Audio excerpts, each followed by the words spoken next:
Hi, good evening, everyone. Welcome all of you to this Skill-A-Thon 1.0 kickoff. I'll quickly take you through the agenda for the day, what we have in store for you.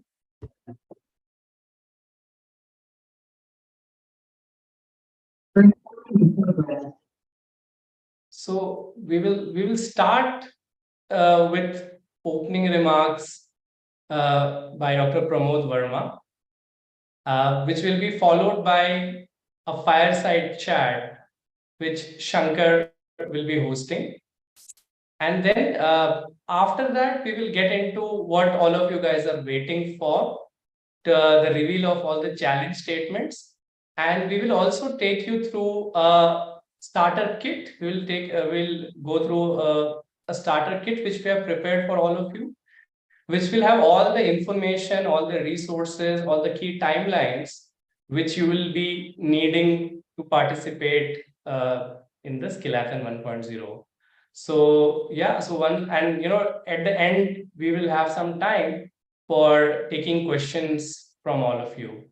So once again, sort of welcome everyone to this kickoff event, and we will just move to the first section.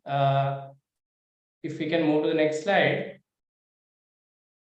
So Pramod doesn't need any introduction, but still let me give it a shot. So Pramod is one of the foremost brains in the tech side in the country. He is the CTO of EkStep Foundation. He is the chief architect of Aadhaar and India Stack. He is also the founding architect of backend protocol. So a lot of the good things which are happening in the country with respect to open networks and a lot of digital public goods being created, which are sort of putting India as a superpower, as a digital superpower globally. A lot of the thinking behind can be sort of attributed to Pramod's hard work. So without sort of wasting a lot of time, I would like to invite Pramod to sort of give his perspective on digital public goods and what can happen in the domain of education and skilling, and how all of this can help India as a country. So over to you, Pramod. Thank you, Anand. I hope you can hear me. Yes. I'll take few minutes to. I know we have tremendous response to Skill-A-Thon. Thank you for all of you to participate and join in today. This is one of those UPI moments. If you will, at least for the folks in India, will recognize that where there is always an opportunity, window of opportunity for all of us together to make start the journey that takes us towards something beyond our imagination, right? That's we keep using Aadhaar moment, the UPI moment, and so on. But now we have lots of them, lots of such projects we have. I want to take you through a little bit of that today and set up the context of why Skill-A-Thon. Why are at least some of us get excited about why the timing is perfect and why many pieces of the puzzle has come together for all of you to innovate on top of it. And again, thank you for participating today. If you sort of go back in 10 years ago, you will see with Aadhaar, we started the journey of what we call digital public infrastructure, set of minimal building blocks. So these words have very important meaning. Minimal in the sense that it is not a complete solution.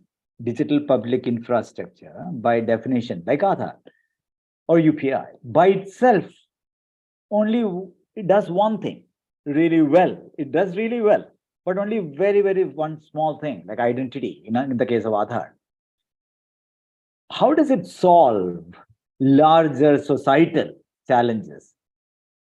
These ones don't solve by itself, but it allows all of you to combine these minimal building blocks. So if you think of Aadhaar as a Lego block of a building block, UPI as a building block, e-sign as a building block, DigiLocker as a building block. Now, when you combine and you put lots of entrepreneurial energy and hard work, a lot of hard work, you get companies like PhonePe and Zerodha and so on, right? Because now they are able to actually completely reimagine. All of people like you, entrepreneurs, can now reimagine the possibility of combining these building blocks, creating new forms and shapes of solutions that was not possible before. So digital public infrastructure journey, we were very carefully, India has been architecting this. It's not a centralized effort, it's fully decentralized effort with different, RBI doing UPI with NPCI, e-sign was done under MeitY, UIDI is done with authority, Aadhaar was done under Identity Authority, DigiLocker is under Digital India Corporation. Different people, but different teams came together, built one thing, one block. And each block had a purpose, and that purpose, it served that purpose really well. But what it really does is two possibilities, two important elements. The one, it allows entrepreneurs like you to innovate and bring solutions that otherwise don't get access to, people don't get access to. In the case of payment, if you only had credit cards and so on, they were very limited usage. With UPI, we expanded the usage dramatically to UPI. Smartphone users itself is nearly 270 million or something like that. And then plus UPI as a protocol is used for Aadhaar-enabled payment. It's also used for UPI 123, which is a feature phone. But when you combine them, you have about nearly 400 million plus nearly 500 million people who are now digitally transferring money. That's very powerful. But that did not happen because we thought of one app, right? We thought of an infrastructure building block that allows you to build. It allows entrepreneurs like you to innovate. And second, it compresses the time of societal inclusive development in one sense, and innovation. It compresses, it sort of democratizes innovation. And that's very powerful because you get exponential nature, development in exponential nature, which is what technology does, right? Technology it's not linear. It's very exponential in nature, and you will see nothing happening, but suddenly something happening. And you will see that with Aadhaar and UPI effect in one sense, if you look at it. But India is not stopping there. India is saying we ought to think digital public infrastructure not only horizontal in nature, which is India's stack, which is horizontal in nature, that's not domain, connotation. It has domain agnostic. But now we are thinking about education, skilling, healthcare, agri, and including commerce. So one such effort of imagining the blueprint of a digital education and skilling architecture is called NDEAR. So if you go to NDEAR, NDEAR, ndear.gov.in, you will see the initial efforts of bringing the blueprint alive. Blueprint is like a city's blueprint. It's not about one building or one platform. It's a blueprint that allows how a digital ecosystem-driven, innovation-driven, infrastructure-enabled system can come together. So NDEAR has a much larger and very forward-looking, futuristic in one sense, viewpoint about how digital pieces of the puzzle should come together. And NDEAR, one of the elements of NDEAR is identity. One of the elements of NDEAR is, credentialing, the trust enablement, that all your education certificates, skill certificates, job certificates, salary certificates, going digitally and verifiable. They exist today, but they exist on paper, and paper is not trustable. And the cost of trust is very, very high. So we must reduce the cost of trust and increase the ease at which you can transact. So high volume, low cost, high trust is the environment you want to get to, not other way around. And to get to that, you need to digitize the underpinning, digitize the identities, schools and teachers, and domain specific. You have to digitize the credentialing, certificates and documents, transfer certificates, school leaving certificate, degree certificate, diploma certificates, and many job certificates and so on. Need to be verifiable, like your COVID and vaccination certificate. It needs to be verifiable, portable, and internationally usable. Skilling is not limited to geography. And then on top of that, you need to provide opportunity, which is what we call, once you have identities and once you have credentials and data as assets, but you need opportunity to discover good course and to be able to do that course, opportunity to get scholarships, opportunity to get student loans, and opportunity to get apprenticeship or internship opportunity, opportunity to get mentorship opportunity, good mentors and so on, and of course opportunity to get jobs. This opportunity vector is actually what is open up what we call the discovery and fulfillment layers of India.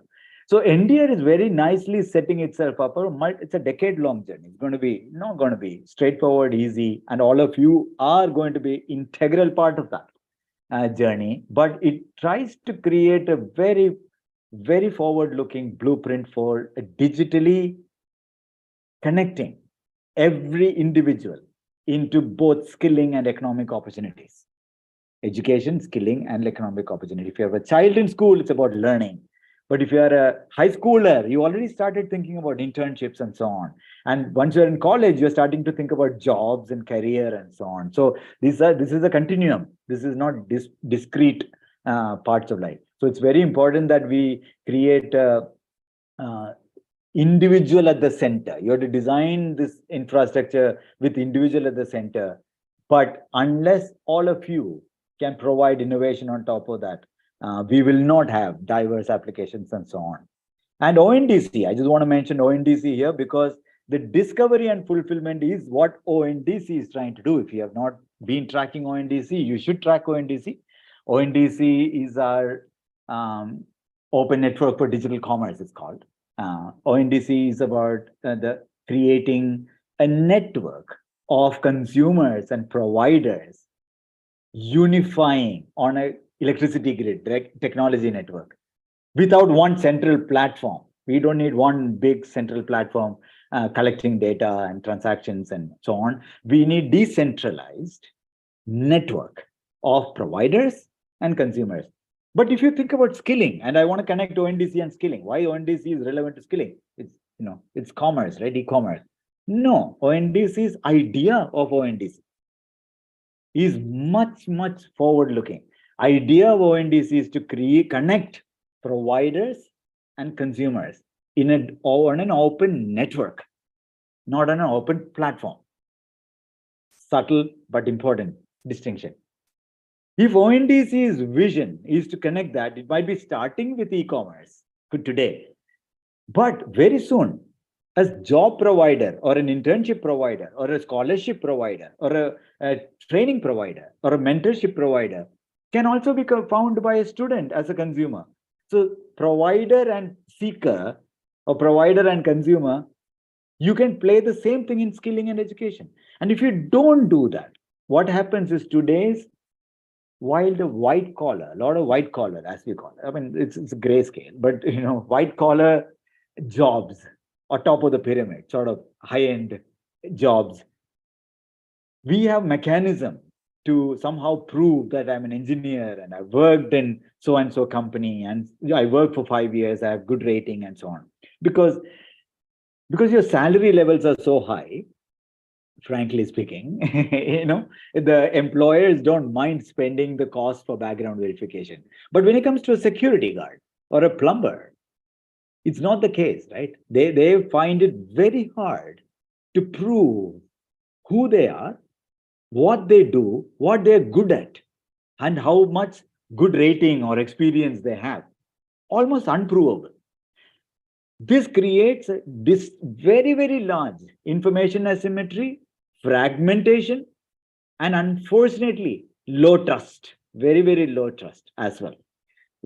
The idea of Skill-A-Thon is to reimagine what would we do if ONDC like open network can be created for skilling and education sector by bringing high trust through credentials and data and identities and credentials and data. If you can bring high trust, and if you can connect the provider and the seeker, the consumer, over a network, unified network, how can we reimagine this fragmentation going away? A plumber finding a better job or opportunity, or a ITI skilled employee looking for an apprenticeship opportunity end of the semester or whatever in the ITI, or a college person looking for to mentor a school, high schooler.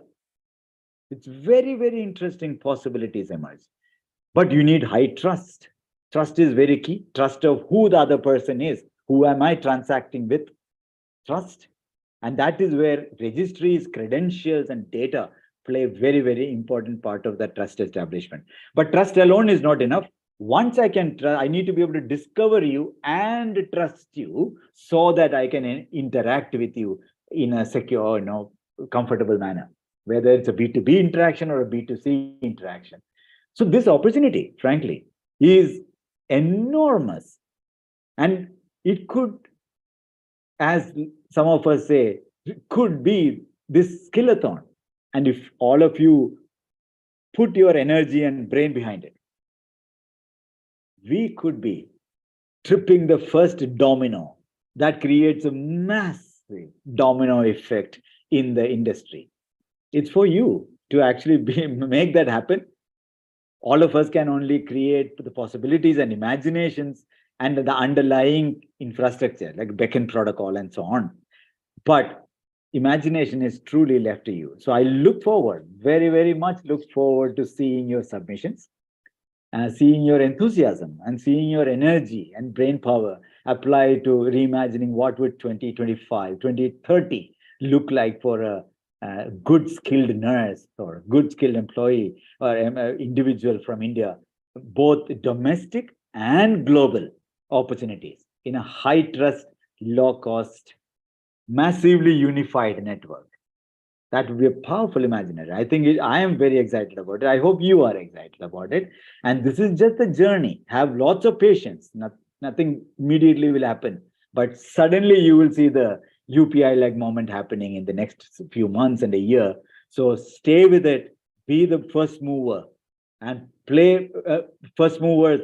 PhonePe moved first in UPI, and they brilliantly executed, right? And you need to execute it. You need to imagine, but opportunities are plenty for all of you to do. I just want to take a minute to thank you as well. Thank all of you, not only you. I want to thank, for everyone who is making this happen, which includes Beacon open source community, Sunbird open source community, the two open source communities that all of us depend on to create the underlying blocks so that you can innovate. So thank you to all the community members and of course the institutions behind it. ONDC, Fide, EkStep Foundation, and of course, thank you for NASSCOM and others who have joined the effort as well. So thank you, and Anand, back to you. Thank you so much, Pramod. That was very, very inspirational to hear you. And I hope all the participants who are attending this session likewise were inspired by your thoughts. And very well, you captured the essence of why we are doing this Skill-A-Thon very nicely. And so thank you so much. With that, now I would like to move to the next segment, and I would like to invite Shankar to join. If we can have the next slide. Yeah, thank you. So Shankar is somebody who probably has in some way touched the lives of pretty much every Indian. And why I say that is because he was also a part of the demand generation and marketing team at Aadhaar. And more importantly, he's the one who sort of coined that name. So every time anybody uses that, I want Aadhaar, I want to share my Aadhaar, in some sense, there is Shankar's contribution there. But yeah, so apart from that, Shankar is of course the co-founder and CEO of EkStep Foundation. And also, Shankar is in the National Steering Committee which is drafting the National Curriculum Framework based on the NEP. So, Shankar, I'll invite to host the fireside chat. Shankar, over to you. Yeah, thank you, Anand. Before that, thank you, Pramod. I cannot help but be inspired by any talk by you, even though we've been working together for 15 years. I always find it really powerful to hear your articulation of the opportunities and the way forward. Today, it's my honor and pleasure to host a fireside chat with some very good friends and highly accomplished professionals. First, I would like to invite Pankaj on stage, and then T.Koshy, and also Kirti Seth. If you could turn your videos on, please. Due to a personal situation, Debjani Ghosh, the president of NASSCOM, could not join us. But Kirti Seth, who's the CEO for IT and ITES, has kindly agreed to join us. And Debjani has in fact sent us a video recorded message, which I'll play later. So Kirti is the CEO of the IT and the ITES sector skills. She has a lot of experience, and she will have a very unique perspective, not only of skilling, but of the vantage point of being a part of NASSCOM. So welcome, Kirti. Looking forward to having you in this session. Moving on to Pankaj. Pankaj is someone whom I deeply admire, an entrepreneur, somebody who has India's best interests at heart. He serves on the board of Karmayogi Bharat and Sunstone at University. Many of you may not know, but Karmayogi Bharat is a vital pillar of Mission Karmayogi, a very important national mission launched by the Honorable Prime Minister around 2 years ago. And he serves on the board of that. He's also a founder trustee of U, a not-for-profit, in addition to his day job of co-founder and CEO of PeopleStrong and founding partner of WorkCapital. Welcome to the fireside, Pankaj. Last but not the least, my friend of 15 years, T.Koshy. We've had many adventures from the days of Aadhaar, but right now he is the MD and CEO of ONDC, which Pramod talked about, and he has, in a way, seen the journey of DPIs and DPGs in India. He's played key roles in digital transformation projects in India and globally. He's also assisted the World Bank and in being a part of many committees, in addition to playing a significant role in several e-government initiatives. So welcome to all three of you, and Debjani in absentia. And without wasting any further time, I'll start with Pankaj. Pankaj, you're one of the foremost thinkers in the domain of skilling. And so you're the right person to start this. Last decade has seen a lot of positive transformation happening in the country. India can make the most of its skilling dividend to become the world's skill engine in the next decade. But at some point, this almost seems like a Sisyphean challenge.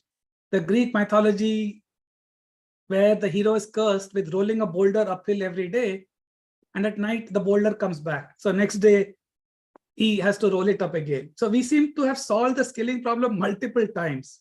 So the question to you is, what are some of the structural issues that still need to be addressed to get us there? Thank you, Shankar, and namaste, friends. Wonderful to be here. Team EkStep and all the allied forces behind this, you're all inspirational. Pramod, of course, and Shankar, thank you for getting us here.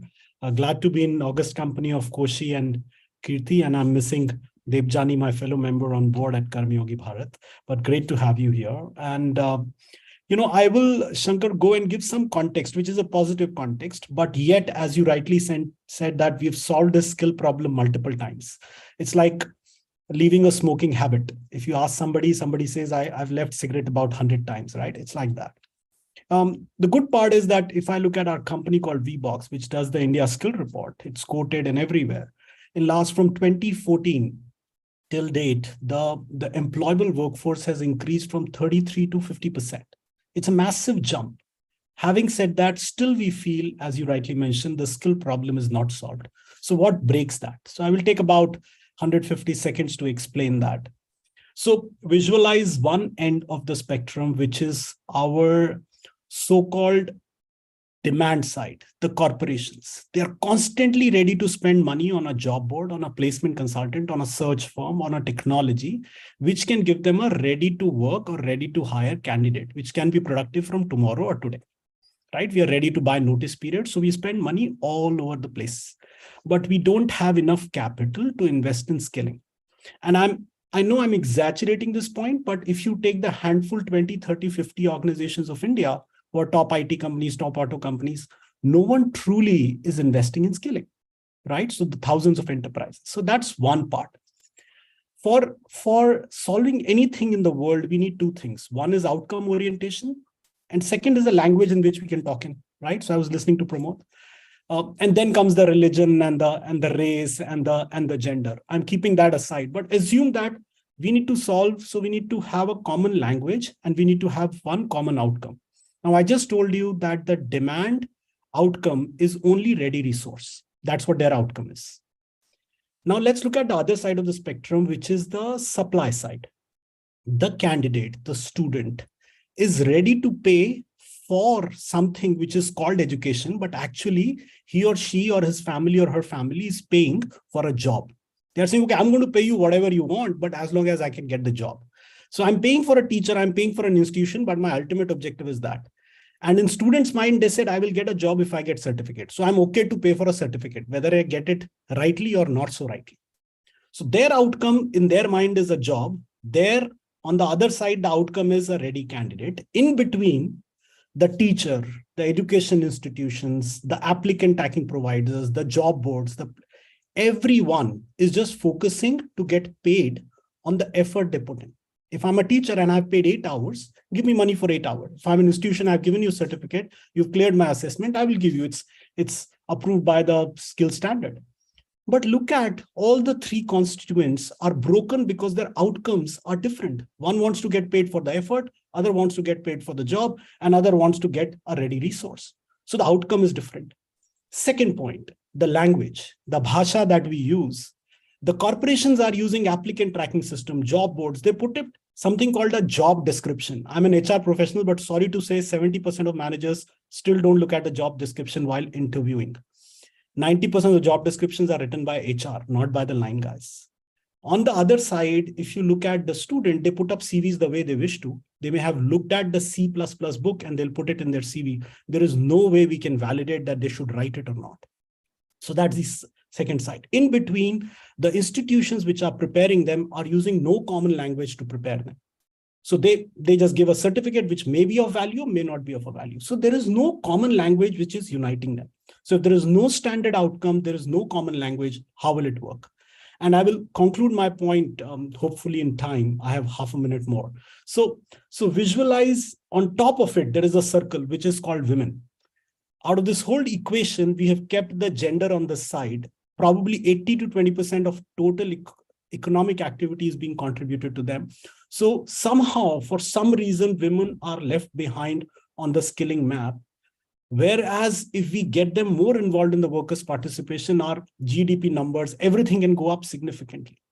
So I think there are so many reasons, but I wanted to share broadly these 3 points, 2 which are fundamental, the outcome and language is different, and one overarching theme, which is women. That's my take in a simple language. Fantastic, Pankaj. That was both simple yet very insightful.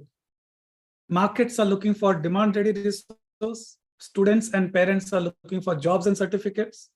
And the teachers, skilling institutes, the people who are putting the effort to connect the two are talking in terms of time and effort, right? And lack of a common language which relates from there, right? So in some sense, it naturally leads to the chaos and everybody doing the same thing again and again. That's fantastic. Thank you for that, Pankaj. In a way that segues into the question for you, Kirti. You have a deep understanding of the challenges faced by companies and societies. From NASSCOM, you would have seen a lot of time and money spent in finding the right talent and running background checks. As Pankaj said, companies are willing to pay, and they pay a lot to and effort and money to find the talent and run background checks. On the other hand, employees are struggling. Talent is struggling in finding the right opportunities, right? At a junior level, it's pray and pray. After some time, it could be networks. How do you, from your vantage point, look at this problem? And what are your thoughts around overcoming it? So coming on the back of Pankaj, it's a bit of an indictment to what I do, because I have the Sector Skills Council and we're bang in the middle of this whole skilling ecosystem. So a lot of what he's saying is really something that I cannot get discouraged about, because otherwise I wouldn't be able to do my day job. Having said that, I think there is what he said is not wrong. But I do believe there are some green shoots. We've struggled, quite apart from the landscape that he laid out. I think we've also struggled from the policy framework. And I know you said not to talk about policy, but how can we not, given that this whole language of skilling and this Skill India mission actually came into our lexicon when all this money was thrown at it and the numbers were trotted out that we will train 500 million people, and then what happened? And now there is such a review happening of what happened in that Skill India ecosystem.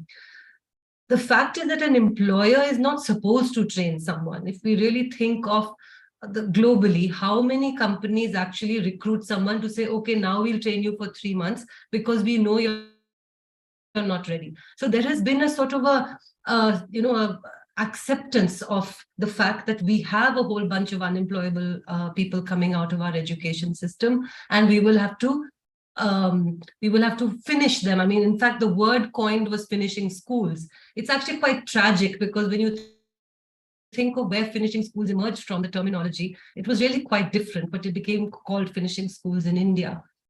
So the challenge is just this, that you take a person who's not ready, you skill them for the job that they're supposed to do, but that fundamental knowledge that creates the ability for that person to then learn further and grow further and get a little deeper into their domain doesn't happen, because the fundamentals are not there.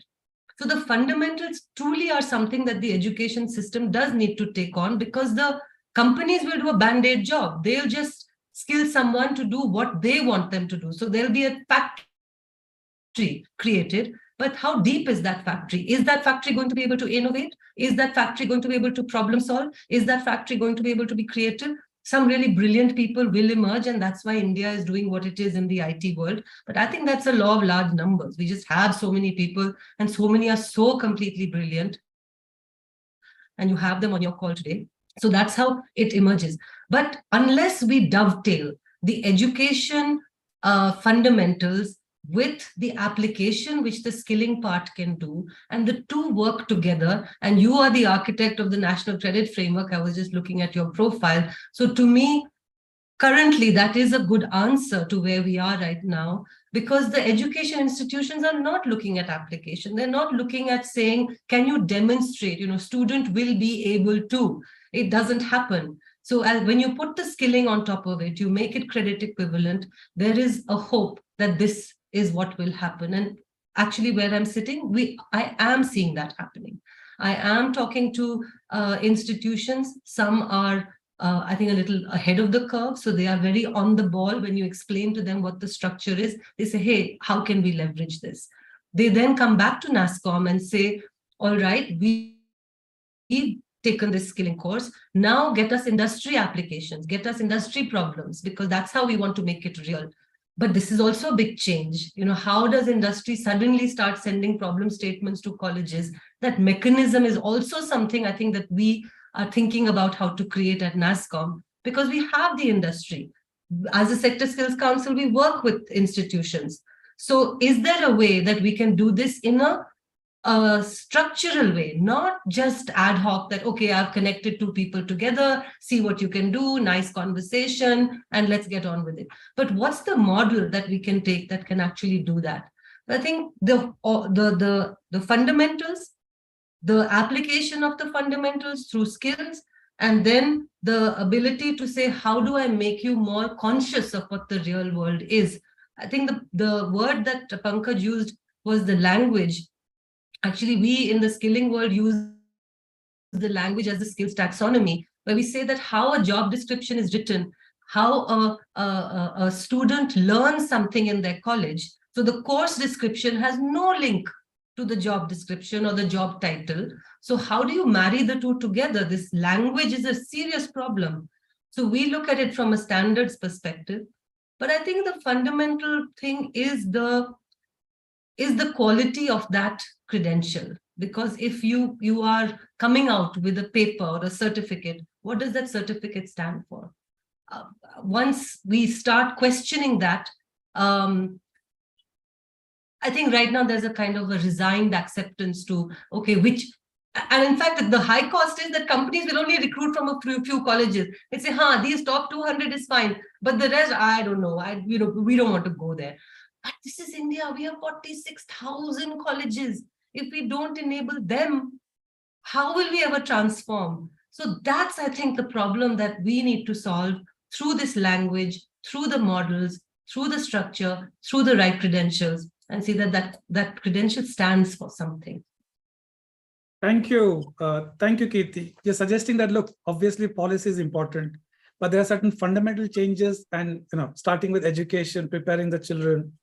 There's also some missing structural mechanisms, not the ad hoc case studies of one company doing a job fair, etc.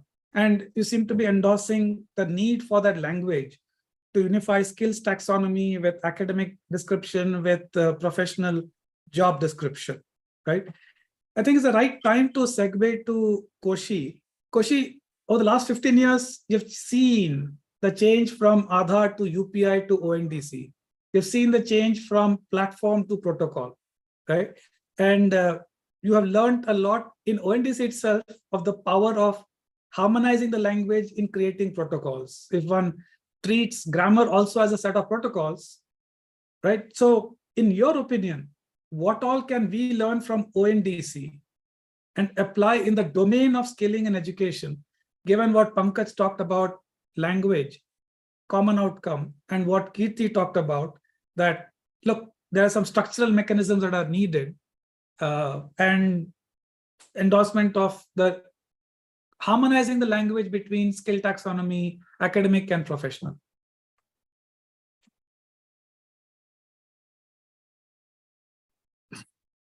Thank you, Shankar. And as from your introduction itself, you know that I'm not an expert in the field of education. My expertise in the last so many years had only been trying to find digital solutions to population scale problem and implementation side, building on foundations of the really unique solution architecture, designing like the kind of stuff you and Shankar and Nandan and all have done. Because that's a starting point. If you don't have the right, the underlying architecture, it's like the foundation, nothing gets built on the top of it. But having got the good foundation, it's also important that how we build and what we build and how it is maintained. That becomes the whole infrastructure livable and usable. So my thought had always been, my involvement had been always in that dimension. So let me just give some of the interesting learning, which is relevant for us, as well as share with you some of the advantage that we already have because of some of the things that got already implemented. Like you said about the Aadhaar, which is being there for ID and UPI for payment. And ONDC, like very clearly explained by Pramod in the beginning, is a way for people who have something to give, come and find out people who have something who want it. Givers and takers coming together and entering into a transaction in a meaningful fashion that is beneficial for both. So in that sense, domains can be consumer goods, domains can be financial products, domains can be mobility, and domains can be even learning itself, because somebody want to provide skill and learning and somebody want to acquire that, and there's a transaction. And somebody want to make that learning very clearly articulated and catalog being prepared so that somebody who wants to learn or wants somebody else to learn can identify what is good for them, choose that, make an entry, and then continue, and then have an interaction with that entity to get what they are being providing at the end of it, like you said, a verifiable credential. So, the advantage is that as ONDC has already started building on this foundation, some of those things, we have the advantage of taking for granted, just like ONDC has the advantage of taking UPI for granted and Aadhaar for granted and so on and so forth. So because once you have the learning that I'll say, once you have the basic underlying solution architecture done and the protocols made, it is very important that it is implemented to appropriate institutional framework, okay, which will give it the right kind of agility and flexibility that is needed to implement a truly transformational project on one side, as well as have the institutional discipline of making it a utility and not a profit maximizing enterprise, which may have conflict of interest with many other participants. So in that sense, we have to make sure that our job is to, we have somebody created the whole layout for the digital highway, and we have to put the digital highway, and so that what is there on the top of it will benefit by it. And there's a lot of things will come with very innovative services on the top of this rails, and be successful business-wise and being relevant to the society at large. So that becomes very, very critical. And then the second thing is, while this kind of an open architecture provides equal opportunity for everybody, we also have to realize that everybody do not have the equal capability. So there is a lot of relevance to help adoption by all who are eligible to adopt, and help those people who are not that endowed for the adoption. In fact, that itself is a very interesting point of view for your area, because it also opens up demand for another domain, which is skilling. So it feeds its own demand because of the way the whole network itself is evolving. Because it's never been attempted any time in the world anywhere. So there is nowhere there we can say, okay, look at the job description of that company. It is not there. So we are creating every element of that and getting people trained and certified. That becomes another domain for us, in addition to any other certification. Even we become one of the consumers. The whole network become one of the consumers of training and skilling. And then there's a lot of hand-holding needed. And it is not just about technology. It is also about the business processes. It's also about the etiquettes in this network. It's also about the, what are the appropriate business model for them to be sustainable, because each of the people who are building on the top of it are the people building up with the intention of making a sustainable entity. They are not doing charity, and they are actually, it has to be self-sustaining and grow. Otherwise, after some time, people will lose interest. So these are the kind of very, very critical thing that is worth learning, even in the domain, like I said, in the education domain. And some other things since we have built the foundation, you can build on top of it, but it needs a heavy amount of adaptation. And I believe the Skill-A-Thon is about the extent of adaptation that is possible on this foundation to make this domain very, very meaningful. Thank you. As you said, Koshy, each generation of digital public goods and infra seems to build on the other. UPI built on Aadhaar, ONDC built on DPI, on UPI, Aadhaar, e-sign, many other things. And I think education and skilling infrastructure will now build on all of this. So, and it's very good counsel that it's not just technology, several other pieces have to come together. And most important, if adoption is not there, then the rest of it does not make any sense at all. So at this stage, we had spoken to Debjani earlier, and she has kindly recorded her answer to a question which we had asked. And I'll read out the question. I'll state the question, and Anand, if you can cue her response and have it ready while I read out the question. So the question we asked Debjani Ghosh as president of NASSCOM is this. NASSCOM is a strong collaboration of 3,000 plus members and 9,000 plus startups. And you firsthand know the power of a network. What about an ONDC style of network for education and skilling excites you? In what ways do you think companies could benefit from such a network? And Anand, if you could play the video where Debjani talks about it now, that would be great. Yeah. Thank you.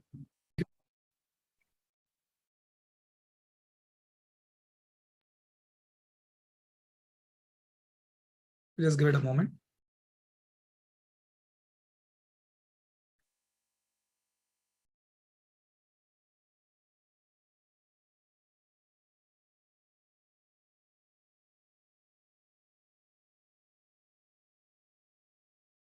Yeah, just 20 seconds. Yeah. So while we're doing that, after this, we'll shift gears a bit.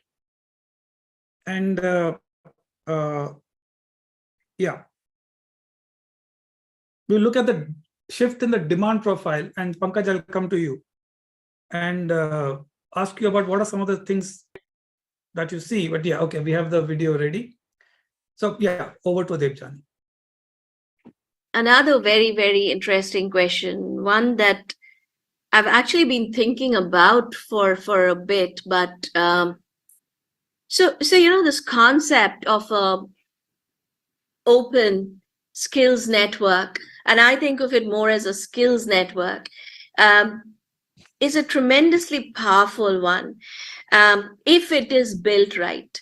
If it is built to create, I think first it has to create some sort of a common lingo, standards, whatever you want to call it, for skills, especially digital skills, and what defines competency in these skills. Currently, we are all thinking in silos. Every company has its unique way of defining what competency in particular skills are or not. And I don't think the silo approach is actually going to help in the long run.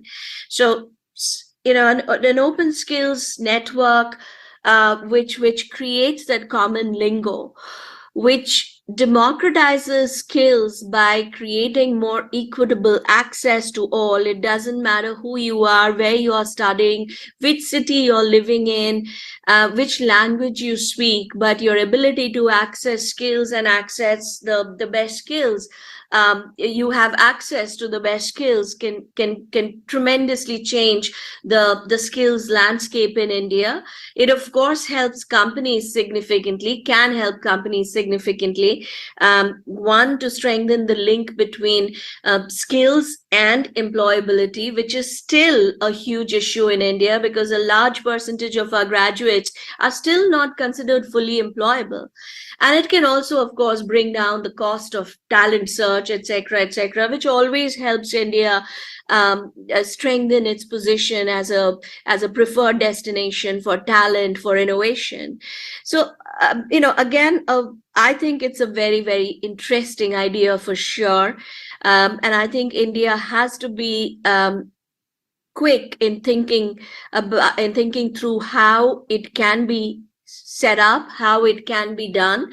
And I'm sure that you will see tremendous participation from not just industry, but hopefully also academia, because there is a problem today. There is definitely a problem with respect to finding the right talent. And this can completely help address that.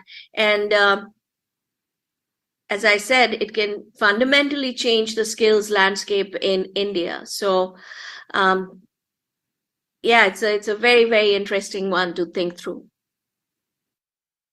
Thank you, Debjani. As Pramod said, are we close to triggering a UPI moment? As Pankaj and Kirti have talked about, that can a common lingo be a unifier between skills and academia and jobs, between providers and seekers? Can that common lingo implemented through a skills network democratize access for citizens, reduce cost of talent search, increase remote trust and verifiability that Pramod talked about? So in a way, Debjani seems to have connected the dots in her pre-recorded statement. And that's a good segue for me to switch to the next set of questions. Pankaj, as India is becoming a digitized society and very fast, there's a fundamental shift in the demand profile of skilling. What are some of the efforts you've seen on how important a role technology can play in addressing the challenges due to the shift in demand profile?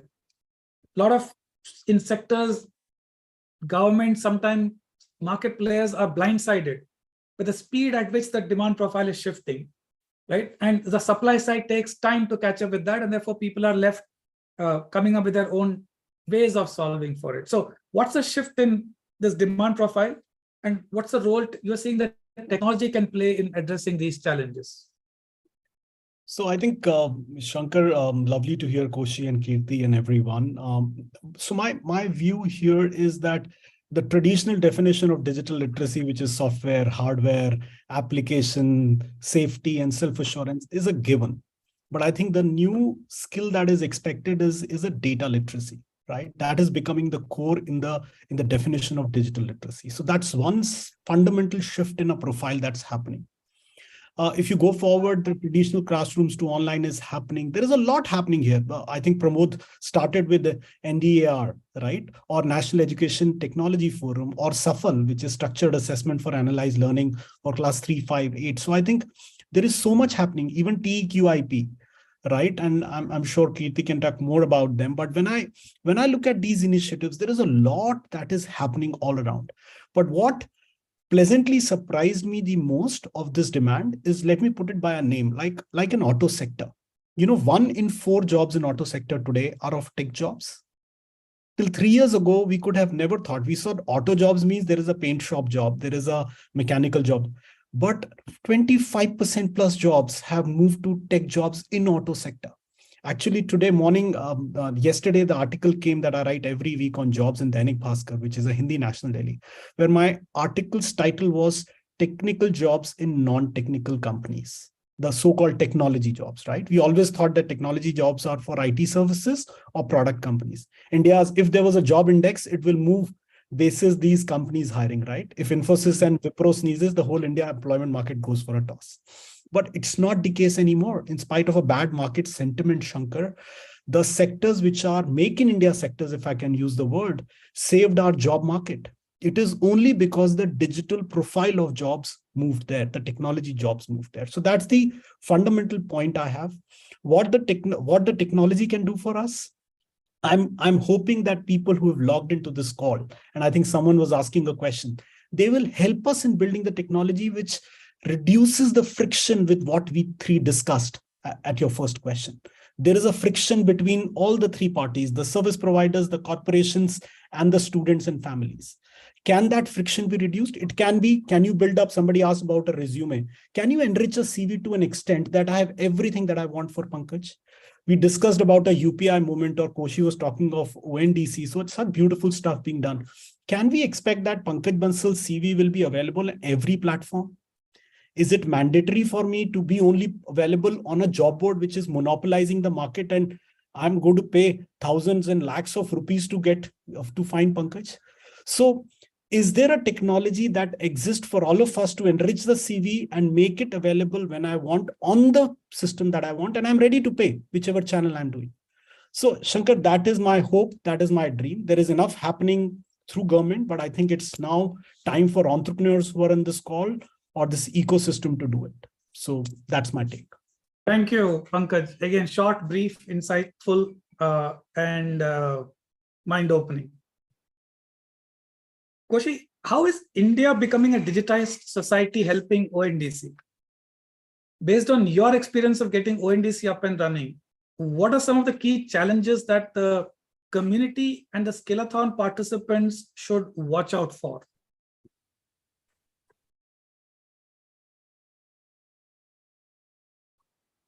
See, thanks. It is fantastic to hear, various points of view, all culminating towards what our, the team who are all listening to us will now put their brains to and bring their innovative solutions.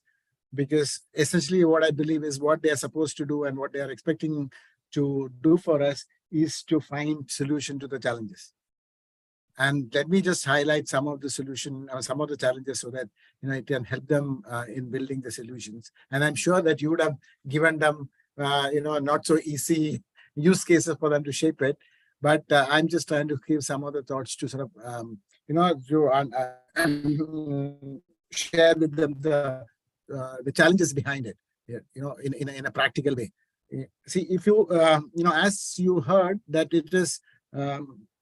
What we are doing is to bring the consumers and providers together. And often we are also used to have a platform-centric approach where that particular platform is addressing the need of a very specialized domain. For example, consumer products, like if you look at Amazon or Flipkart or anybody, they are looking at those products. Look at Swiggy and Zomato, they're looking at food. Look at somebody, there could be something like this for mobility and so on and so forth. And it is an end-to-end solution based on certain expertise, and often with providers and consumers coming together, and then the intermediary has a sort of incentive to sort of find out the best way he can maximize his interest. Sometimes it becomes like a conflict. So one of the fundamental models of a network is unbundle. That means the people who are representing the consumers are looking at only the consumer's interest. And people who are representing the providers are only looking at the provider's interest. So they don't have to worry. For example, a consumer's agent, like a buying platform, buying agent need not worry about who are the people listed. Should I push that person's solution, this person's solution? No. He has to worry about how do I find out what is the most appropriate solution or the product or the service that the buyer wants. The same is applicable in education too.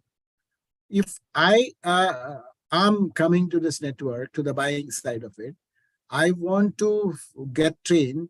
Sometimes I know exactly what I want, then I need to ask for it and help me to find out from the best provider. Sometimes I don't even know. So you need to help me to find out what I need to train and look at what is available. So because your job is to find the most innovative way to make my interest as your priority. And although it sounds so obvious, Shankar, when I deal with you on any other, we deal with everybody who are already in the business, who are very familiar with being a provider and a consumer, think with the limitations forced upon them by the platform thinking. That mental model has to break. And that is the key learning I want each of the people who are participating in the hackathon think about. And so in that way, same is applicable for the sellers too. It is not about onboarding some sellers and putting the category. It's about the sellers being appropriately represented, the sellers being provided the input to help them to appropriately represent themselves, sellers being able to identify what are the kind of industry trends and what are the kind of things that's happening around the world that will improve their offerings altogether, because they are truly sellers representative. And that is why the people who are developing the appropriate platform, I'm seeing the same thing even when I try to work on any other domain, whether it is mobility, whether it is consumer products. People are just saying, okay, let me just make it available. It's almost like a dumb, catalog being made. And without even thinking how it is expected to represent the offering in a most appropriate fashion and in a more meaningful fashion to the users. So these are, I would say from a hackathon, a Skill-A-Thon point of view, these are the dimensions they need to think when they look at any of the use cases to throw up. not a technical solution, but a solution that will impact the relevant users. So that, it is not just about the elegance of technology, but it's about how well it is being accepted, understood, adapted, and used. Koshy, fascinating. And I want to break my flow to go back to something which nobody in this country can answer better than you. 25 years ago, you led the technology for dematerialization of shares. Something youngsters today take for granted, right? But those of us with gray hair, less hair know of the days of paper certificates, right? And the generation of a platform called BSE, where you got onto the trading floor and I want to buy, I want to sell. From there, dematerialization of shares, from there, casually you go to any platform, buy and sell it somewhere. There is a depository. Walk us through some insights from that journey as you're talking about the shift from platform to network models. BSE as a physical platform to a set of protocols that were created over time that enabled multiple platforms, right? Talk to me about that journey and what lessons does it have for this effort? Okay, so a couple of things. I mean, there's a lot of story to tell. That's the problem with people with lots of gray hairs. But just highlight a couple of things. One is the whole digitalization with appropriate checks and balances built in at every stage of the transaction significantly changed the scale in which this could operate. If I just give you some reference, I'm sure some of you, at least in the movies, would have heard about this famous Harshad Mehta scam that happened in 1992. Do you know what is the total trading that used to happen in the Indian capital market every day? It was 400 crore, which some small broker in any small town will be doing today. Do you know what is the kind of problems they used to face in settlement? 25% of every settlement used to have a paper-related problem. Oh. Today, if you imagine that 400 crore is 150,000 crore, and imagine that you have 25% of it having some problem which need to be solved use human intervention, we would the country will come to a standstill. The capital market probably will have settlement once in a year. So that is the power of absolutely clearly defined business rule, which is, if I built into the program, and and the current level of sophistication of protocol, make it to the next level. That is one. Second big learning is, like earlier Pankaj also alluded to, is that it should not become wall gardens. Okay, if I just give you, and the wall gardens have a humongous inefficiency factor and rent-seeking factor. I'll just give you quick examples of my personal experience.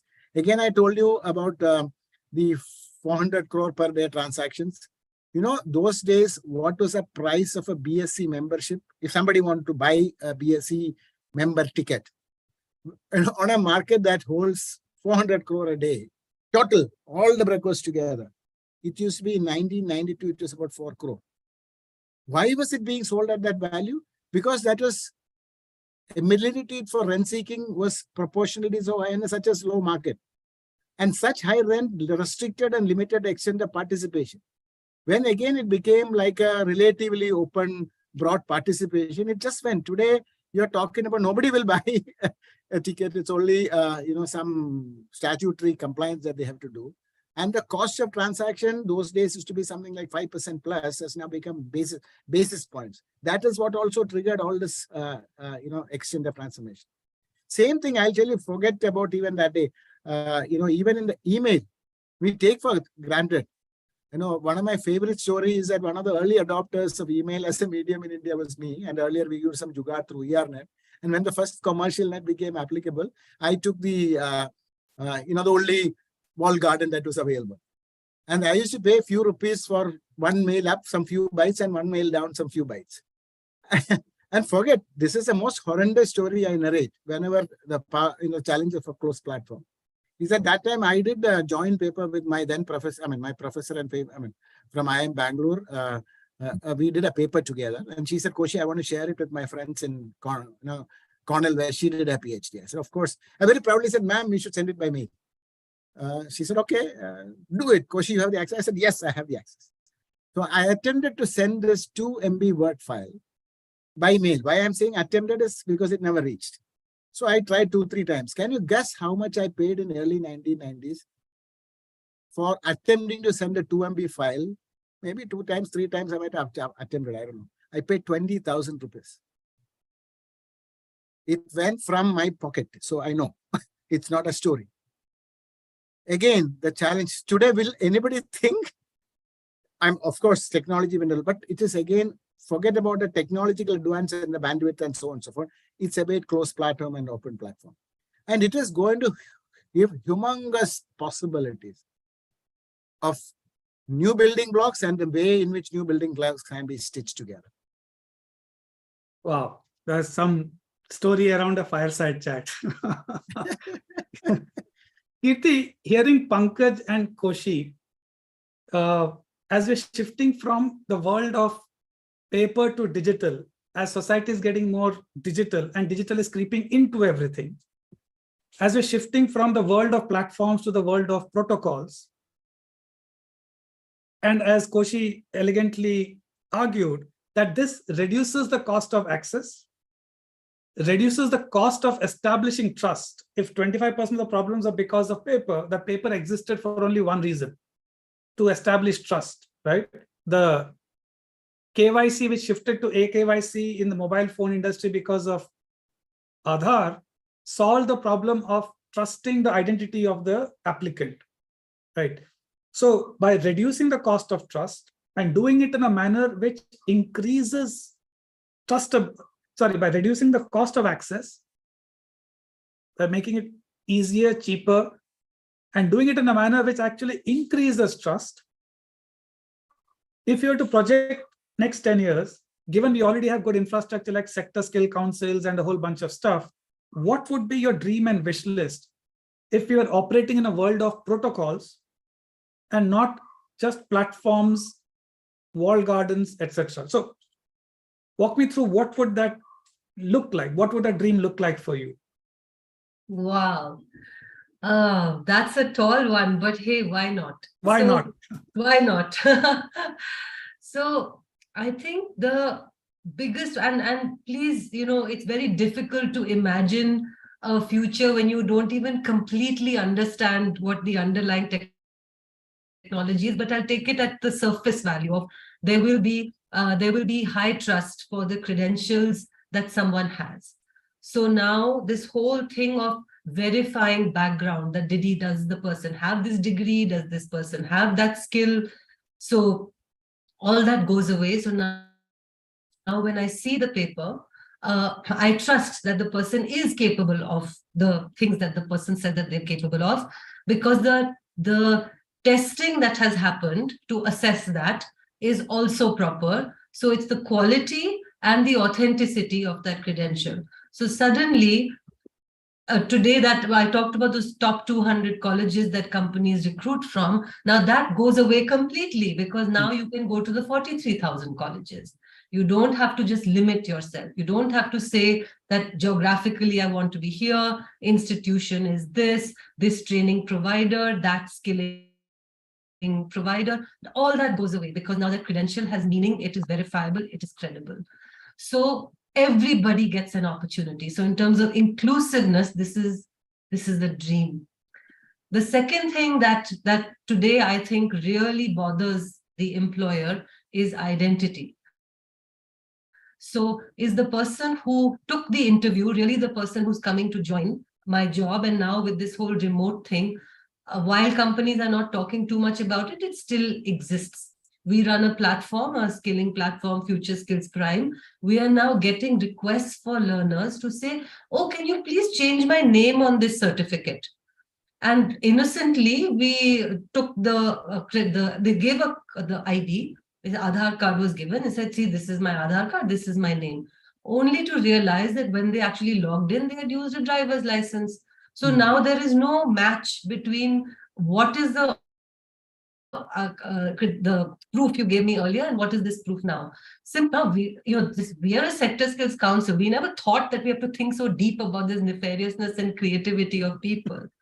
So now So an industry has this problem. So now all this background check goes away. This person is actually who they say they are. This person actually has the credentials that they have.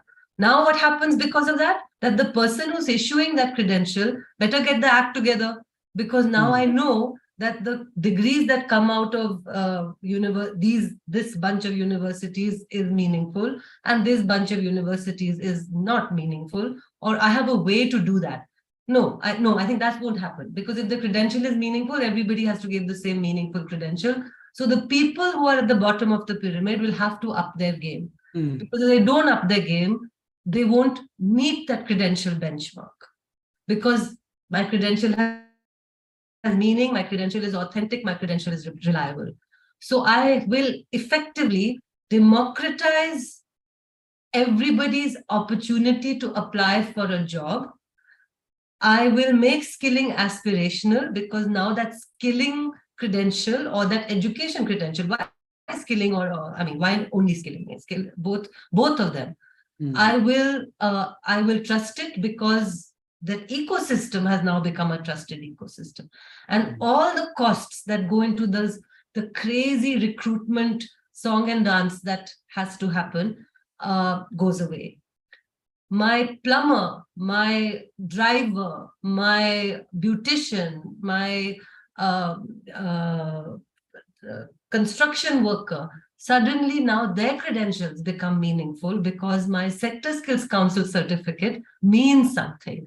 So this whole problem of nobody valuing skills, and I'm moving away from white collar, I'm going to people who are completely at the bottom of the pyramid. Why does that plumber not get a skill certificate? He has no value for it. There is no wage differential for that. There is no earning premium for that. So that will change. So, that sounds wonderful. Thank you so much, Kirti. In all the various transformational projects, at least I've been directly involved or have an inside view. It always starts with an imagination and a powerful question. Why not, right? In 2009, it was, when I tell someone I'm Shankar Maruwada, you should believe me, right? Because the government of India, and the rest is detailed, right? Government of India is saying so. UPI.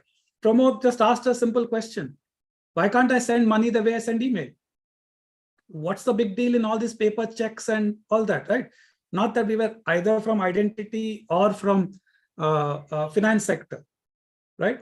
But sometimes the act of asking an innocent and powerful question as a why not triggers an avalanche of more questions. And I've seen that to just work magic. So, and a lot of what you said, right? If I don't have the power, but if I could, I would say tathastu, because that will happen by 2030. So when Pramod said that this is the UPI movement, he's referring to specific meetings that he and I know of, whether it's UPI or Aadhaar or many other things, where we said this will happen, right? We don't know when, but this has to happen for India to leapfrog. And over time, a lot of people came and it happened. We were there, not there, that's secondary, right? So to all the listeners, the power of what Kirti articulated is mind-blowing, right? And take it from me in writing, 2030, if we get together, we'll be laughing at the day, like Koshy is laughing at 4 crores rupees license and 20,000 for an email. There was a time that a plumber from Odisha used to be disadvantaged coming to Bangalore because he had nothing to prove. So on that note, I'll move to the last set of questions leading directly to the Skill-A-Thon challenges. Skill-A-Thon is bringing together over 3,500 participants to solve some of the key challenges around trust and discovery. In some sense, we have unpacked what are these challenges of trust and discovery. There's a question to each one of you, starting with Pankaj and then Koshy and Kirti. How do you see some of the innovations being leveraged by you or others? And what about solving for trust and discovery excites you? Kirti, you've given a head start, right? But you can think some more and I'll come back to you. But starting with Pankaj and then Koshy. No, it's music to my ears what Kriti said, what Koshi was explaining, the lovely examples. So I think I was thinking about this company Board Infinity that I'm associated with, which is a boot camp, right? It's nothing, it's preparing people for getting jobs. But they spend considerable amount and effort in getting people placed. And they claim that 90% we have placed, they are so happy. But imagine, Shankar, this industry is plagued, the EdTech, with CAC. You would have heard this term, customer acquisition cost, right? It's the biggest thing from Byju's to an academy. Everyone is trying to unravel. On top of it, we are telling them, don't focus there, focus whether people got jobs or not. But since we are loading such unnecessary costs, the example of Koshi's 20,000 rupees, believe me that 20,000 rupees in today's context is we are spending on that CAC. Because there is no centralized system where we can go. The amount in circulation, be it what Kirti mentioned in recruitment systems, be it anywhere in boot camps, is all enough, provided we have efficiency. So I believe people who are on the call or who are going to solve these 3,000 plus problems are building the new boot camps of India, which will create the skilling ecosystem to an extent that when I will not only have Pankaj data XYZ, but A to Z everything. As a country, we've been given 99 chances to make the first impression for skilling. And this is our 100th chance. And we will definitely leverage it. And with that so-called enriched profile that we get, I'm 100% sure that finding a job, be it for a candidate or for a company, will be the ultimate outcome. Skills will not be an end in itself, but a job will be, or a work will be an outcome in itself. That's my take. Excellent, Pankaj. So it's almost like reducing CAC from whatever horrendous numbers it is for both skilling and education for providers. That almost seems to be the equivalent of the 20,000 rupee per mail metric, right? Absolutely. And if, as a result of various things, if we can bring that down by a factor of 100 and 1,000, right? The whole dynamics looking now and exploding, well, in a good sense, a growing pie rather than the size of the pie being the same and it shifting from one side to the other. So again, very well said. Koshi, what about solving the challenges of trust and discovery excite you from an ONDC? See, I sort of alluded that some elements of this in my earlier articulation of the story that we're saying.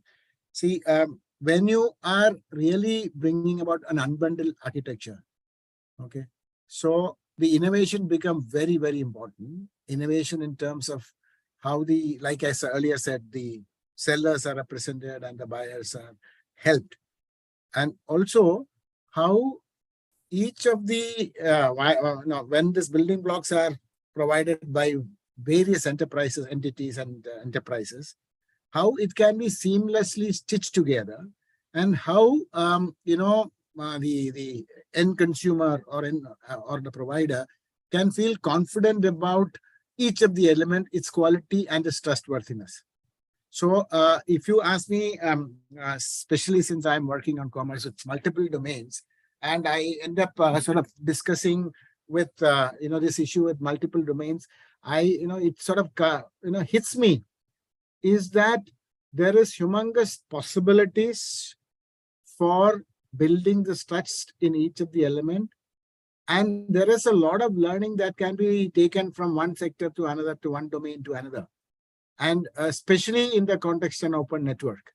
So the extent of, the benefit of all of them talking the same language. It's like talking the same language and the grammar. Each of you make different story, but everybody can understand each other. And the story, one is the solution, and the grammar and the language makes it possible for everybody to talk to each other. And the quality of the story makes it relevant to each of these parties. So, and that is where there is humongous potential for innovation and cross-learning. Okay, and if you work purely as in one domain, you will not even see the kind of benefits that has come from the other domains and adopt from them.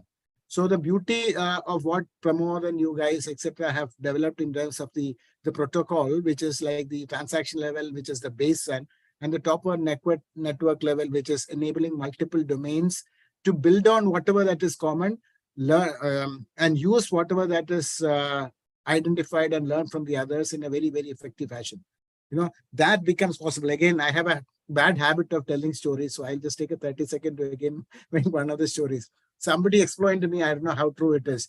We all know about this, what does doctors do to find out what's wrong with your, in your heart. They pump in a tube, spray some dye, take a picture. Incidentally, it was not done by a cardiologist. It was done by a urologist, because you know how to put in tubes at all kinds of places, and a rocket scientist, because he knew guided missiles. and it was their collaboration that, although they didn't know anything about cardiology, that made cardiology very this is a very powerful tool in cardiologic intervention. And that is what an open network and collaboration make it possible. And I wish all the guys a success. And I hope that you'll guide with something really, really dramatic, looking at the original purpose of, truly unbundling and make them interoperable, and thinking about the user experience, and both at the provider side and the consumer side. Thank you. Thank you, Koshy. I think the last sentence in particular was something to add on to what you said. Think about user experience, right? Make it easy for them, make it convenient for them. That is very, very vital, especially as we shortly will come to the unveiling of the challenge statements. Last word to you, Kirti. What excites you about solving for trust and discovery? So tough calls, especially since I thought I had sort of dreamt this ideal universe. But I was just thinking that supposing we had a situation where we now had a common lingo and everybody understood what skills were required, what skills were there, and the skills were credible and they were trustworthy. So now skills has become hygiene. And because it's hygiene, you can automatically match it. So how do you actually choose who you hire? Because the skills are common and they're equally credible. So then what? So then you're hiring for something, some factor that that person has, which is different. And that actually sits very, well with the whole narrative that we have these days of the digital skilling. And a friend of mine used the word digital era. She said, call it digital era skills, because it's not just technology skills. It is also about all the other wrappers that go around it. Your ability to think, your ability to problem solve, your learnability, your learning agility, all those things, because you now need to be a lifelong learner. So those things begin to differentiate you. And when that's what is differentiating you, that's what you need to develop. And that's what the institutions need to develop. So again, there's some fundamental upgrade that will have to happen in whatever's going on. And hopefully, then everybody will stop running to computer science degrees, engineering degrees, and go back to some mechanical and civil and electrical, electronic, mechatronics, because that's where true innovation will happen, when that true domain knowledge coupled with some digital era skills of tech skills and enterprise skills or professional skills, call them whatever you will, is then does become your differentiator. And if India is to be that digital talent hub, and we have to truly innovate, and that's that solid foundation that we're going to need. So skills become hygiene. Everybody just needs to be better at something else that will push pressure down to improve the system. Fantastic. Fantastic. The problem with any fireside chat is just about when you're warming up over a fire and a virtual cup of hot coffee or what have you, right? You get a signal from the moderator that, okay, we need to move on. So I will now request the audience to type in any questions you have. We might have time for 1 or 2 questions, and I will moderate that. And so, yeah, if anybody wants to ask any questions, please type it in the chat provided.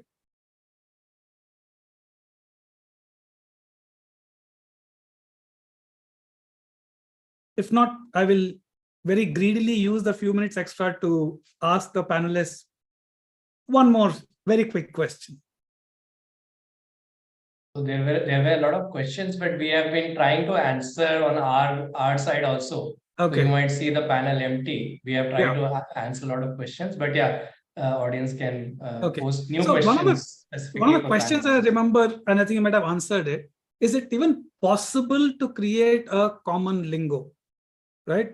And while obviously in every sector and domain has its own challenges, Koshy, to go back to your email story, was it a question you faced in the 80s, in the early 90s? Is it even possible to have a lingo for share market, right? What is your perspective on how do you even start to answer? Is it even possible to have a common lingo? Yeah, I mean, of course, I believe that when you say common lingo, there will be, if I just give, so we all speak English. Okay. Let's say that if two doctors talk to each other, they will, of course, even if they're talking English, they will have a lot of domain specific words and domain specific usage and so on and so forth. Only they will understand. Okay. But when you want to ask them a medical question, the same language will help them to answer. They will interpret it and they will use their technology to find an answer and give it back to you in a manner that you will understand. Right. That is the idea of common lingo. If you look at email, exactly did the same thing. If you remember, there could be different email providers giving all kinds of functionality.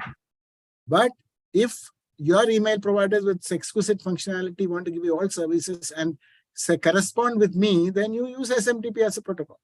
Right. So that is the idea of common lingo. It is not that we are going to make a cookie cutter approach. Everybody, it's like, standardizing everything that everybody will do. No, it's essentially what is the interaction that is needed with the other system. And those interaction can be standardized with, at the same time, providing the flexibility to use the, the specific taxonomies and whatever technical word that you use to sort of communicate with each other. And the experts being able to handle it in their area of domain with their flexibility and what is special to them, their standards. So that is what we need to look at, segregate what is needed within and what is needed across. Okay. And also, I guess, embedded in answer somewhere is what Pramod earlier talked about, the need for minimalism. Yeah, absolutely. Absolutely. Right. So, Pankaj and Kirti, the skilling and HR sector well. From your point of view, is it even possible to develop a common lingo, even if it is minimal? So, I will just go back to what Koshy said. There is a grammar and dictionary that we need to write. Simple, easy grammar and dictionary. The qualities will be created by ecosystems and entrepreneurs. I think there is someone who asked a question that how can I become an entrepreneur? I need scale and all that. So I will just say one thing. Do you remember all of us on call? When was the last innovation done on a job board? I'm just telling you, that's the single most thing. Massive value created for one. Can you name even 3 job boards in India? Your counting will stop at second. When was the last? Isn't it shocking that such a big country, huge, massive focus on jobs, and we don't have solutions to sourcing, Shankar? That is what I mean to say. People who are on the call, there are enough entrepreneurs who are trying. You have access to funding. You need to prove your idea at a scale. And I think this is the best platform through which we can come and say, we will make that discovery possible in a fair, non-monopolistic way. When Microsoft at one point of time, if you remember, went too deep, where they had a lot of ways, they opened themselves up when Satya Nadella came and they became a new Microsoft. I think India needs that new job board story where we can discover people. So that's what we need to go. Excellent. And there's almost over the last 10 years, a new India model emerging, which the world is looking up to and admiring, of solving for innovation and inclusion. Absolutely. Yeah. And job boards, if job boards are or many other things are like intermediaries, we don't need to kill anyone. We need to enable them, provided they're adding job value. If they're not adding value, they have no right to exist just because they allow you search and they can charge more and more fee. So I have not seen any enrichment, any innovation, and they're there because they are a successful intermediary by a size. So we need now value adding intermediaries and make them successful. So hence it's possible for everyone. Excellent. Excellent. Kirti? I think a lot of it is also about how you educate, because when companies that did, and I'll talk of the tech companies which do mass hiring and in the thousands and thousands of people. So that's where this really sort of becomes very obvious as to how much wasted resource is in all this. The ecosystem that was created around this whole common language was so unfriendly and so inflexible. Typically, in every country, you have labor standards, you have skills qualification frameworks. So all this mechanism exists.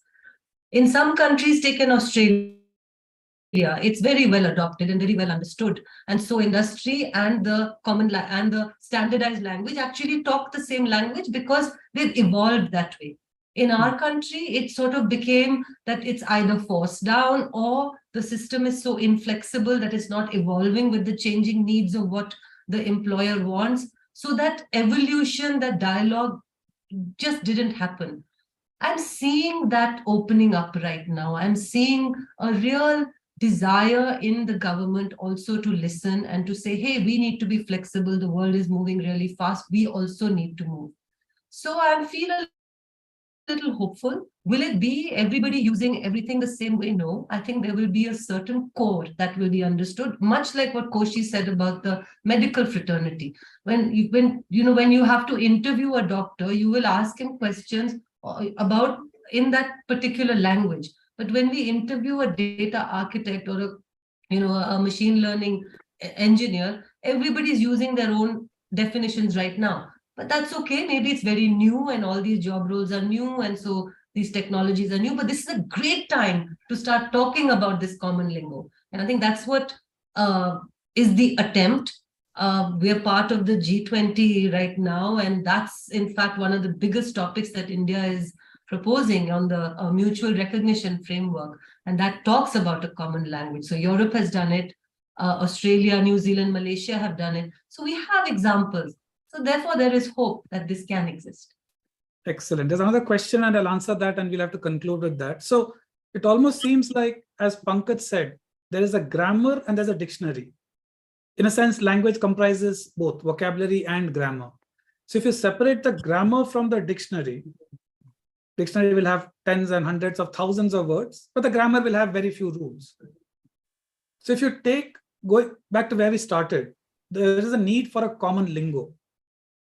The lingo can be only around the grammar, a common grammar, or the lingo can be around the full dictionary. If it is about the grammar, we are talking about the grammar for trust between systems. When you have protocols, it is two machines using the SMTP protocol. When you have a UPI protocol, it is two machines and banking systems using that to exchange information. So the protocol for discovery is essentially the grammar of discovery distilled, on which you can add layers and layers of vocabulary. When we're talking of trust, the grammar of trust is what is at the core of trust. On top of that, you can add layers and layers of dictionary. So the question that was that what is the common language?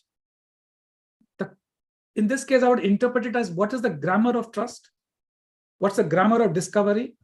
And what ONDC is already solving for.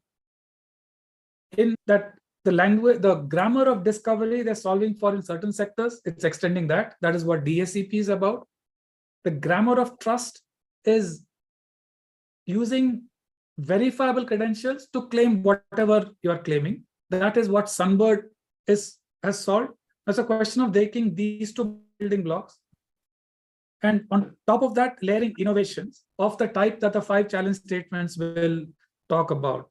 So with that, much as I would like to continue, I've taken up a lot of time of the panelists and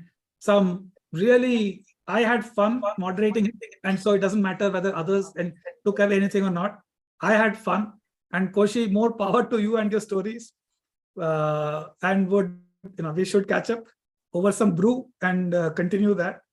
And Pankaj and TT, till we meet again, very big thank you to you and really looking forward to you and your organizations being a part of this journey. So thanks. And with that, I'll hand it back to Anand, who will now move to the next section, which is a grand reveal of the 5 challenge statements. Anand? Thank you so much, Shankar. A big thank you from my side also to Kickoff, Kirti, and Pankaj It was a fascinating discussion to listen into, and what a lot of insights. I'm sure all the participants who are listening in would have got a first-hand insights into what are the challenges which India is facing, and taking inspiration from all the motivation they got, they will have some sense of what kind of solutions they should be thinking, what kind of hacks they should be thinking to build. So with that, I think there has been a lot of eagerness about what kind of challenge statements would be there.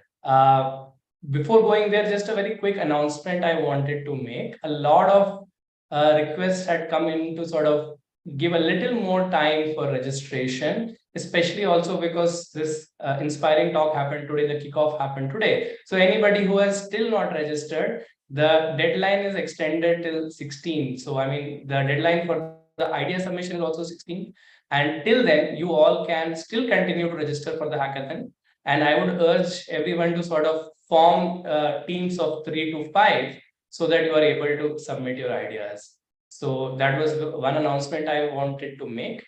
Now, with that, now I would like to invite Surendra Singh, who will unveil the challenge statements and will also take all of you through a starter kit which we have prepared, which should be sort of your one source of truth where all the information related to Skill-A-Thon is present, all the resources, all the videos, all the protocols, everything will be there. So yeah, with that, I would like to hand over to Suren. Suren works at EkStep with us, and he is almost as old as EkStep. He has been around for 8 years today now, right? So Suren is very passionate about education and skilling domain. He's a product manager, and he has been a great support in putting all this Skill-A-Thon together. So who better than Suren to take you through the challenge statements and the starter kit. Suren, over to you. Thank you, Anand, for kind words and for being the partner in crime all the while. And then, you know, amazing kickoff, of course, starting with Pramod, the exciting fireside chat, very insightful. And now I'm pretty excited to reveal the challenge statements and, you know, walk you through the starter kit. I'll just start by sharing my screen.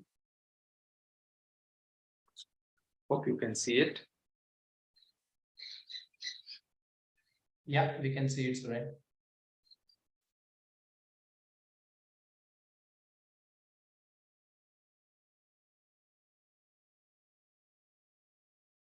Right.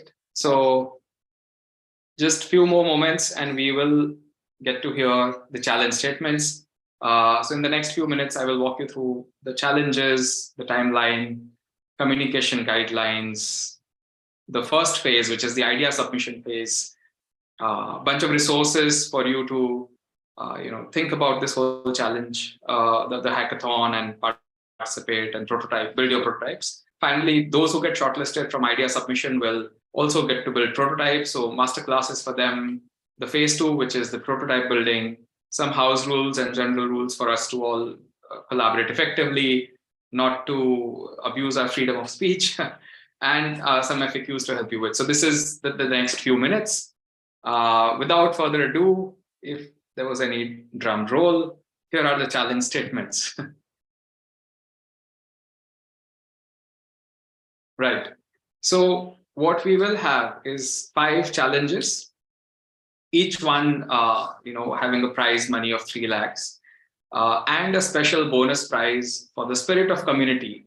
You know, whichever challenge, whichever team that is cross organization, where multiple organizations come together to innovate, or anyone who goes out of their way to help participants during the hackathon will get a special prize for spirit of community. And then, you know, each of these statements, I will go one by one, explain you in detail what they are. Few rules to note, the teams can only win across a maximum of 2 categories, which means someone could build one of the challenges in the first category of integration, and one of the challenges in the second category, innovation. And then you could so in total win 2 challenges across these 2 categories, but not in the same category. We'll cover timelines and the remaining details as we go further. So the first challenge is to build consumer-centric solutions, which is, in simple words, anyone who is trying to enable access to opportunities, right? Enable easy discovery of opportunities, and for anyone to transact or participate or access these opportunities in a trustable manner. So you could imagine any student, gig workers, working executives, grey collar workers, our sort of delivery staff that you interact more often with, if you are somebody from one of the metros, scholarship seeker, job seeker, and so on. So anyone who is looking for an opportunity to maximize their potential, this is a solution for them, right? And we have 4 categories here, which is trainings and courses or any learning related needs, mentorship tutoring, which is all about one-on-one coaching or sort of peer-to-peer learning, scholarship and grants, anything to do with financial assistance, and internship jobs, and gig work and so on, which is all about various opportunities to work and earn a livelihood. So across these 4 categories, any solution that you build to empower someone to access opportunities is challenge 1.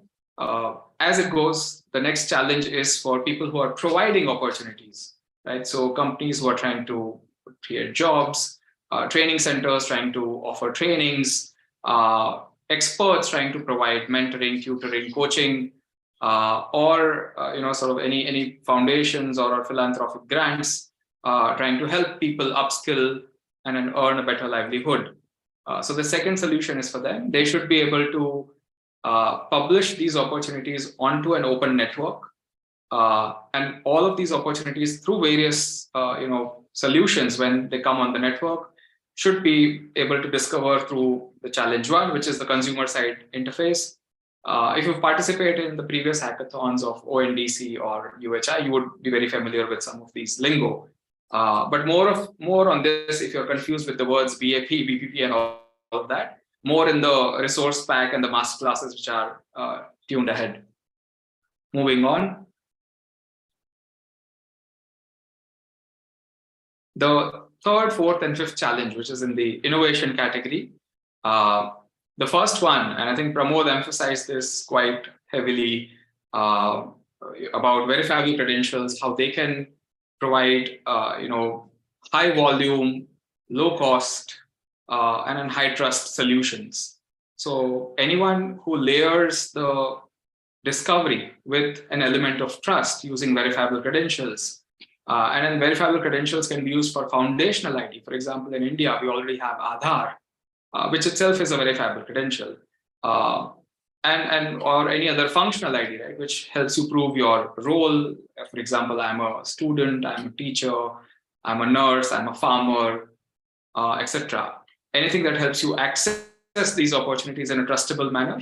And then this low cost comes with high speed because it can be verified instantly and so on. So leveraging verifiable credentials to build trust in the network, that's challenge 3. Challenge 4, as it goes with the rise of AI and the last few months, AI has been trending everywhere on social media, on news, and so on and so forth. So wherever you can use intelligent technology to unlock opportunities. And when you think of these, challenges 3 and 4, keep in mind both sides of the network, which is the provider and the consumer. So whether you leverage verifiable credentials to solve a trust problem on the provider side or the consumer side, both are valid here. Same with intelligent technology solutions, AI, language models, where you can help someone with language barriers. Like you can help someone non-English speakers or non-native English speakers to access opportunities in their own language, maybe through the use of voice and speech technology where they probably can't even read. And then how do you leverage all of this available AI and an intelligent tech very efficiently to unlock opportunity access, whether it's a provider where I can scan, a government sort of job posting, make it digital, publish it, or I can interact with a network through some speech, chatbot, and then so on. All of these are in challenge 3, 4, and 5th one is just an open innovation track where anything that sort of does not fit in, you're free to bring that innovation in, as long as it solves and stays true to the theme of the hackathon. It sort of would be considered valid. In the idea submission phase, when you submit your ideas, we will get to know more what you're thinking, and then accordingly your shortlisting will happen. Apart from these 5 challenges, there is a bonus prize, as I mentioned earlier, for anyone with the spirit of community and anyone who goes out of their way to help the hackathon participants. So that's about challenge statements. I will take a moment for you to gather your thoughts, post any Q&A questions in the Q&A box provided. I'll move on to the timelines. The timeline, as Anand already mentioned, with some tweaks. Skill-A-Thon kickoff is today. Right now, we're all enjoying it. You can register till Feb 16 and submit your ideas by then. The ideas will get shortlisted by February 20th. The teams which get shortlisted will get to also build a prototype and submit it for the hackathon evaluation. And the prize announcement happens on March 7th. Between Feb 20 and the final prototype submission, there will be a bunch of masterclasses, Q&A, resources to help you navigate the hackathon. Moving on, communication guidelines. Everyone who's registered on HackerEarth knows that HackerEarth is a place where you have to submit your ideas, submit your prototypes, and so on. But apart from that, any communication you can do through the Discord channel. This starter kit will be shared with you. Your invite emails would have already given you the access to Discord. And then in Discord, when you post a query, there will be a team which will quickly respond there. But if in case you're not getting a response, tag Harsha for some of these topics and tag Faiz for some of the other topics. For registration and then sort of any query which is unresolved, tag Shefali on Discord. Again, you will have the starter kit with you. You can go through this in detail later. Can I come in here for a minute? Yeah, please. Yeah, so just wanted to also add one point, which probably is still WIP, but thanks to courtesy of Microsoft, we will also have some mentors which will be available on the Discord channels for the participants to seek guidance from. So these will be mentors from Microsoft or the open source communities of Microsoft, and they have kindly sort of helped us to get in touch with some mentors. So apart from the mentors which were already mentioned, apart from all of us who will be there from the DACP community, there also will be mentors from Microsoft which will be there on Discord channel. So would urge all the participants to definitely join Discord. The links, etc., are all in this deck. This deck will be provided to you, and sort of make use of all the resources and mentors, and any questions, etc., you can post there. So just wanted to say that. Thanks, Durel. Thanks, Anand. I think that's a huge boost to anyone looking for guidance and wanting to brainstorm on ideas. Experts from Microsoft and their open source community. I think such a great value addition to the whole hackathon. Thanks for that. Right. So let me take you through the first phase. Right. If you've registered and you're excited, the first thing you should be doing is preparing your idea and refining it and submitting it by 16th. So I think 16th is what I already announced. You sort of know that you expect a response by 20th on your team leader's email ID with the confirmation that your idea has been shortlisted. You can go through remaining details once you get the starter kit. Just a quick walkthrough of the idea submission process. On your HackerEarth page, you would have this submit your idea once you've registered and you formed a team. This button will start showing up. When you click there, you will have a way to add a new idea. For those who are wondering if they continue to add many more ideas, we will pick the latest one. So make sure you either have only one idea, or if you have multiple, we will only pick the last one that you've submitted. And then that we'll do a cutoff on Feb 16th for that. Once you detail out your ideas, you basically have to submit it in a presentation format. The template is provided on the website. Don't forget to publish your idea. So once you upload your file, you have to publish it. That's how we get to see it. So that's an idea submission. Let's go back to the content and see what else is there for us. Right. The next is Resource Hub. Let me just take you right there. So Resource Hub is bunch of links from as foundational as what is Endure, what's ONDC, what is DSCP, EkStep, and so on, to some very detailed what is backend protocol, a whole bunch of videos and playlists for you to go through. What's DSCP, what is the verifiable credential specifications, the fireside chat that we had, and then various other links that will come up here. So this page will get updated and the participants will get to know about it through Discord and various other channels. Jumping back to the content, so we'll also be conducting masterclasses. I'm just bringing up the masterclass list. It will be some sort of links that you can go through. These are all pre-recorded classes, so you have all the time to go through it at your own pace. But we will be doing some Q&A sessions. Here are the dates posted for that. So, on Feb 20, 21, 22, 23, this schedule may get changed last minute, but at the moment, consider this as the tentative schedule, and we will do master classes, answer any open questions that you may have. Let me just see what's next. Yeah, I think after this, the teams who get shortlisted essentially get to participate in the prototype submission, which is sort of the hackathon. It's a 3-day event, but unlike a physical hackathon where we get together and all, this will be virtual. So you're free to coordinate amongst your team members, maybe get together in one house, one office, wherever you're all located. We don't have a physical venue for this, but there will be some check-in calls through the day to see if the teams are moving forward, if there are any queries, if there's any help required. And of course, a bunch of house rules, do's and don'ts, so that we can all collaborate effectively, help each other, be kind and helpful. Some general rules about the hackathon, the deadlines, what to do, and so on and so forth. Yeah, and I think a bunch of FAQs. So I will leave all of this for you to navigate once you get the starter kit, and you're free to sort of raise any further questions on Discord. Reach out to any one of us. We'll be happy to help you out.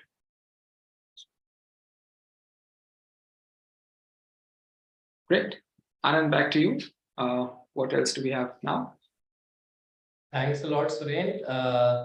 That was nicely covered. I think somebody was asking in chat, how will they get this deck? So some of us will just now, Harsha, if you can post the link for everyone to see for this document. That's one. And also we'll obviously be sending this. Yeah, so the link is there for you guys to see. And we'll obviously be sending out emails to all the participants, reminding you to sort of contain some meta idea. The link to the starter kit will be available there as well. So with that, I think we are pretty much done, unless there are some more questions. Most of the questions we have been answering live. So I think as of now, I don't see any open questions, but we'll just pause for a couple of minutes and see if anybody else has any other question. Then we can take that. Else, we can wrap up slightly before time, which is always a good thing.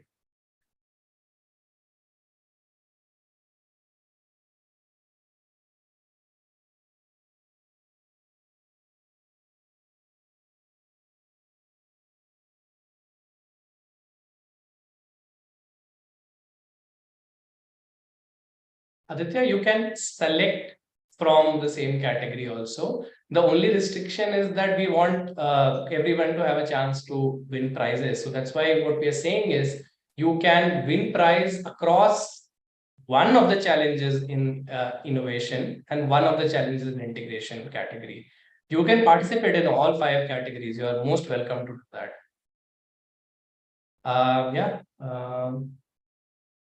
Yes, Q&A will be available. It's there. The document is shared, so you can see everything there.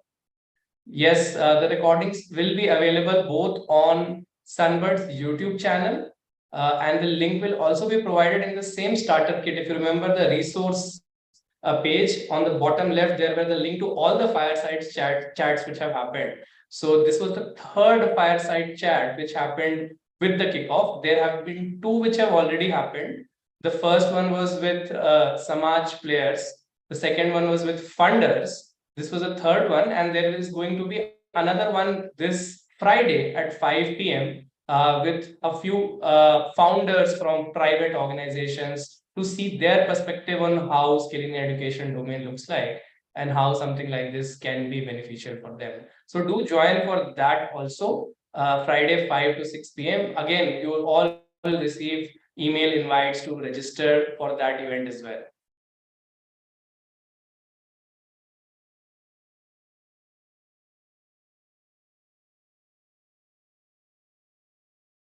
All right.